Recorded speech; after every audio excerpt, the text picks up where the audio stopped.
Hey there, welcome back to my channel. Today we're talking about the biggest ripoffs on cruise ships and how to avoid them. Cruises can be an amazing and affordable way to travel, but some things on board can be a total ripoff. Stick around to the end to find out what the biggest ripoff is. Number 1. Wi-Fi. Staying connected on a cruise can be super expensive. While Wi-Fi on ships has gotten better, it's still way more expensive than what you pay at home. For example, I recently spent $340 for Wi-Fi on a 10-day cruise. And guess what? The connection wasn't even that great. If you don't absolutely need to be online, consider skipping the Wi-Fi package. Instead, check if your cell phone plan offers coverage at the ports you'll visit, or find free Wi-Fi spots when you're ashore. Another great option is to download everything you need before the trip and enjoy the chance to unplug while you're cruising. Number 2, spa treatments. Cruise ship spas are amazing, but they're also super expensive. A massage or facial can cost $200 to $300.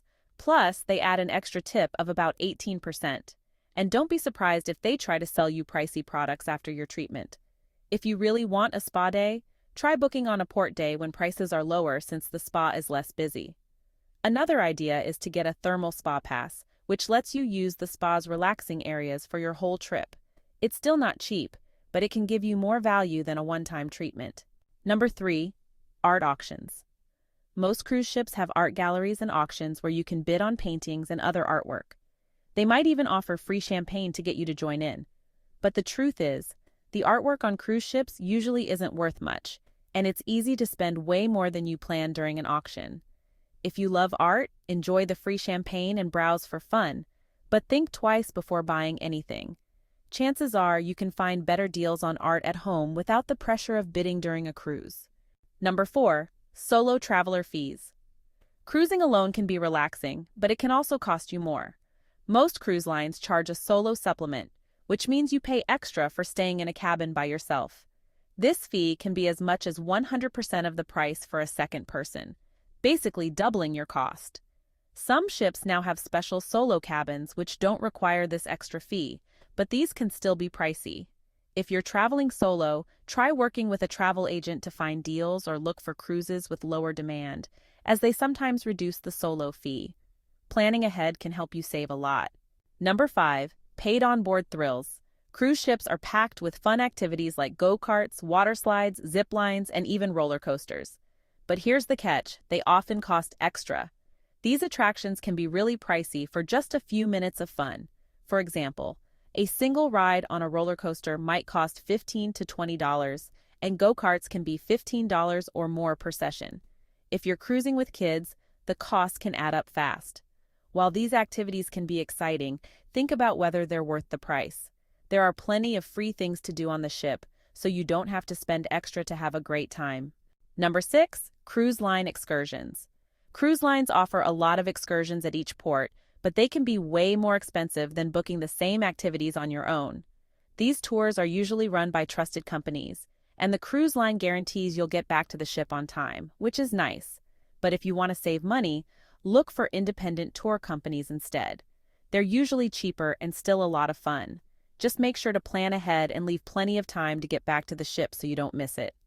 Cruise line excursions are good if you're nervous about timing, but they're not always the best deal. Number 7, fitness classes.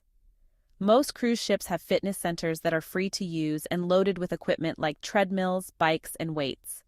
But if you want to join a group fitness class like yoga or spin, you'll probably have to pay extra. Some ships offer a few free classes, but the majority cost money. If you're looking to stay active without spending more, stick to the free gym or take a walk around the ship's track to get your exercise in. Number 8, medical center treatment. Every cruise ship has a medical center for emergencies, but getting treatment there can be very expensive because they don't take insurance. You'll need to pay out of pocket for any services you use. To protect yourself, always travel with insurance that covers medical expenses on cruises. This way, you're prepared in case anything unexpected happens, and you won't have to worry about huge bills. Number 9, bottled water. Staying hydrated is super important on a cruise, but buying bottled water on board can really add up. For example, a single bottle can cost over $3, and a 12-pack might be as much as $11 or more. Instead of paying these high prices, bring your own reusable water bottle. You can refill it at water stations around the ship, which is better for your wallet and the environment. Some cruise lines even give free bottled water to loyalty members, so check if that applies to you. Number 10, professional photos. Back in the day, getting professional photos on a cruise was super popular. But now, most of us can take amazing pictures with our phones for free.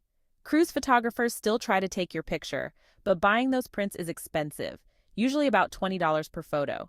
If you love having a professional photo as a souvenir, keep an eye out for giveaways or discounts on board. Sometimes they'll even raffle off free photos. Another idea is to buy just one digital photo and share it with your travel group to split the cost.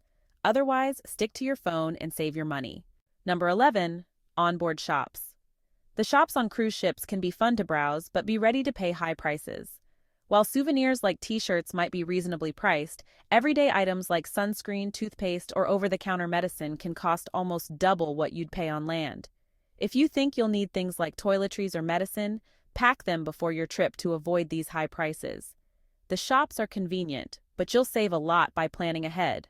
Number 12, drink packages. Cruise drink packages can seem like a good deal, but only if you drink enough to make them worth it. Alcoholic drinks on board are pricey, and most cruise lines don't let you bring your own, except maybe a bottle of wine or champagne. Before buying a drink package, think about how much you'll actually drink. If you won't have enough to cover the cost, skip the package and just pay for drinks individually. This way, you're not spending money on something you don't fully use. Number 13, ATM fees. Need cash while on a cruise? Be prepared to pay a big fee if you use the onboard ATM, usually about $6.50 per transaction. That's a lot just to take out money. To avoid this, bring cash with you before boarding the ship. It's always a good idea to have some cash on hand for tips, small purchases, or port excursions. Planning ahead will save you from those unnecessary fees. In my opinion, this is the biggest ripoff on a cruise ship. Did I miss anything? Leave a comment below to let me know. I'd love to hear your stories too. And while you're at it, check out this video next for more cruising tips.